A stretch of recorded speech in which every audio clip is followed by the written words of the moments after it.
In the serene village of Nyakach, nestled by the shores of Lake Victoria, the vibrant Luo community was preparing for an event that would be remembered for generations. The daughter of the village elder, Achieng, was about to be married, and today was the day of the dowry ceremony. Known as Ai, the morning sun cast a golden glow over the huts and fields. The air buzzed with excitement and tension as families and friends gathered, dressed in their finest traditional attire. The groom, Odhiambo, and his family had traveled from a neighboring village, bringing with them gifts and offerings that had been meticulously prepared over many weeks. At the center of the village, a large clearing was adorned with colorful fabrics and fresh flowers. Achieng sat beside her mother, her face glowing with anticipation. Her elaborate beaded necklace and colorful kitenge dress reflected the deep cultural heritage of the Luo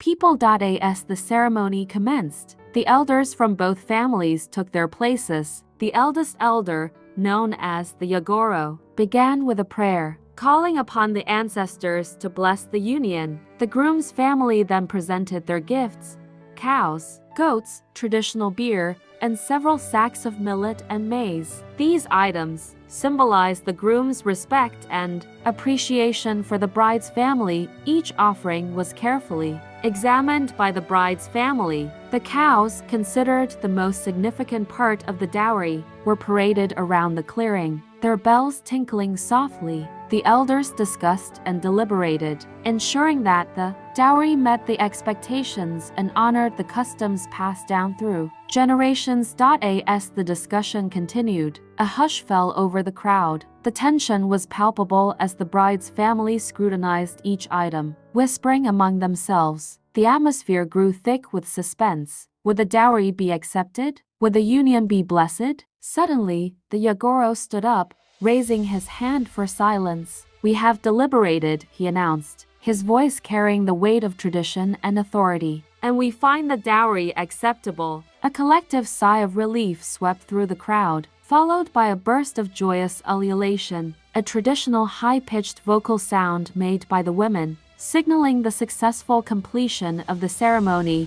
The families then exchanged heartfelt speeches, sharing stories and blessings for the couple. They expressed their hopes for prosperity, health, and happiness in Achieng and Odhiambo's new life together. The atmosphere was filled with love, unity, and the strong sense of community that bound the Luo people. Just as the speeches were concluding, a sudden commotion erupted at the edge of the clearing. A group of villagers, led by an agitated man, stormed forward. It was Okoth, a rival suitor who had long coveted Achieng. "This dowry is an insult," Okoth shouted, his face contorted with anger. "Odhiambo is unworthy. I challenge this union." Gasps of shock rippled through the crowd. The Yagoro stepped forward, his eyes narrowing. "This is highly irregular, Okoth.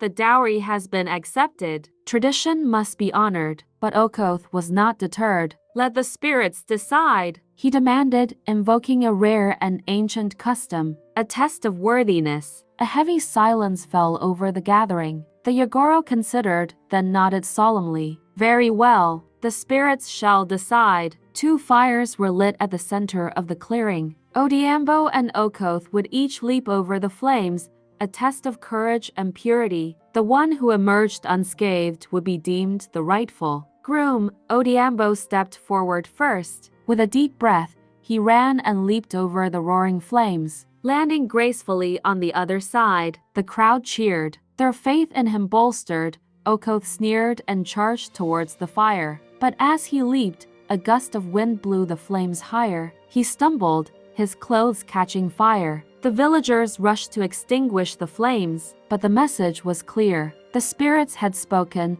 The Yagoro raised his hands again, calling for order. "The spirits have chosen. Odhiambo is the rightful groom." The crowd erupted in celebration. The day ended with a grand feast. Traditional Luo dishes, including fish from Lake Victoria, ugali, and sukuma wiki, were served. Music filled the air, and everyone joined in dance, celebrating the union of two families and the continuation of a cherished tradition. Achieng and Odhiambo, hand in hand, looked towards their future with hope and excitement. The dowry ceremony had not only solidified their bond, but also strengthened the ties between their families, ensuring that the customs and traditions of the Luo people would live on.